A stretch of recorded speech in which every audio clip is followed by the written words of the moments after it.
Ooh, they're so pretty.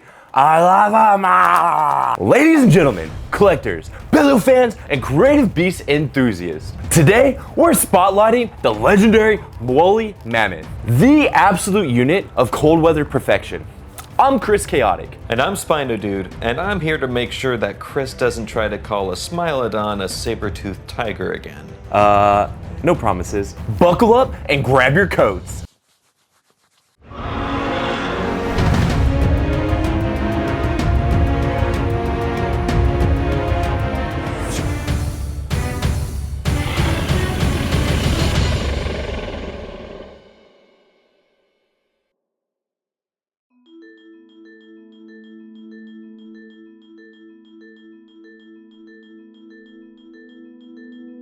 The mammoths, or the Mammuthus Primigenius, didn't just appear out of nowhere. They evolved from earlier mammoths, like the steppe mammoth, which lived around 600 to 300,000 years ago, and was one of the largest mammoth species. The woolly mammoth was the sleeker, more cold-adapted model. Evolution told the steppe mammoth, "You're too big and naked for this climate," and hit the optimize button. This lineage would continue into modern day, where the woolly mammoth is the closest living relative to the Asian elephant. What's really interesting is the last living population of woolly mammoth were confined to the Wrangel Islands, and they died out about 4,000 years ago. And they were pocket-sized, basically me-sized mammoths.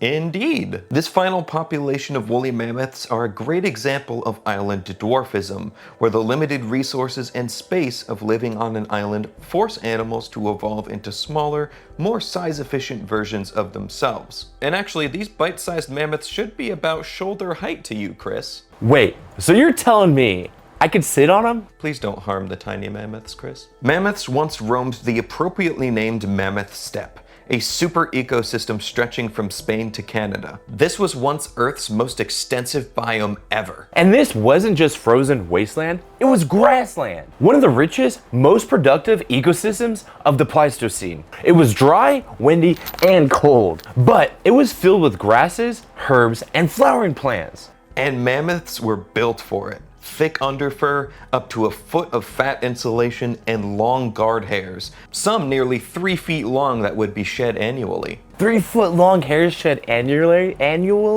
Can you imagine the smell? It might have been a bit smelly, but nature created the perfect winter survival machine. A machine that Spino claims I wouldn't survive next to. Do you not remember the thumbnail I made? Not even a herd of chaotics could face one and survive. I fight whatever I want.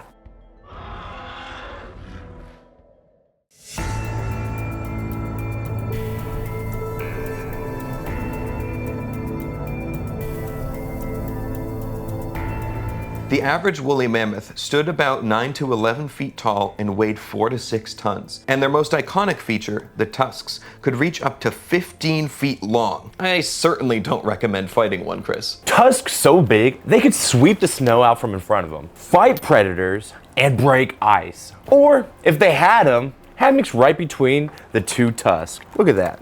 Plenty of space. The tusks even had growth rings like trees, revealing stress, injuries, and even seasonal changes. That's crazy. So you're telling me we can tell how old a mammoth was based on the rings in their tusk? Yes. By counting the layers in a cross-section, each dark light pair represents a year, revealing its lifespan, environment, and travels. Mammoths lived in matriarchal herds, much like modern elephants. Females led, and males lived more solitary lives, except during mating season. So you're telling me the tusks were like trees. The moms take care of the calves, while the dads went off to work or eat about 400 pounds of vegetation a day. Crazy! They slowly moved across the landscape, feeding for about 18 hours per day. And yes, mammoths were grazers. Vast amounts of grass made up most of their diet. They ate roughly 300 to 400 pounds of vegetation a day. That's like eating one of me every single day. In vegetation. And that is a fact, not a chaotic fact.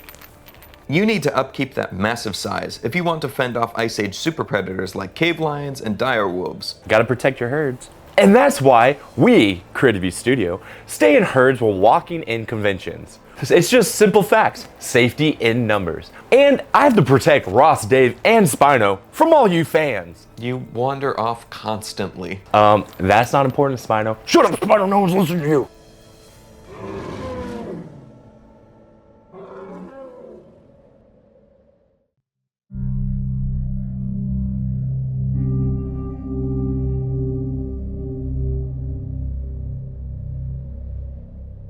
Thanks to the cold and their recent extinction time, many mammoths were preserved in permafrost with skin, organs, and even fur intact. So well preserved that scientists can even study the last meal that they had. The most famous baby mammoth, Lyuba, was found in Siberia.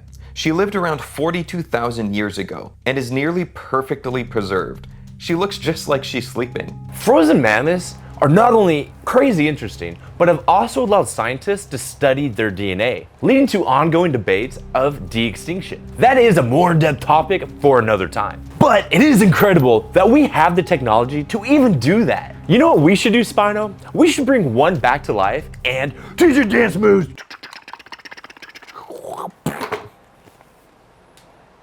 And moving on. Most mammoths went extinct around 10,000 years ago due to the warming climate, habitat loss, pressure from human hunting, combined with less food and shrinking territory. Like we mentioned before, a few populations survived on islands like Wrangel Island until about 4,000 years ago. Mammoths were alive while they were building the pyramids, which is insane to think about. Could you imagine seeing a mammoth just wander around in the wild at that time? Man, it would be an incredible treat. Yeah, like a popsicle, because frozen mammoths, yeah, that made sense before I said it. And speaking of sweet treats, we actually created a woolly mammoth action figure you can get now on our website. And for those Lyuba fans, we even have a baby. So make sure you get it before it goes extinct for the second time. Rest in peace, sweet baby mammoths.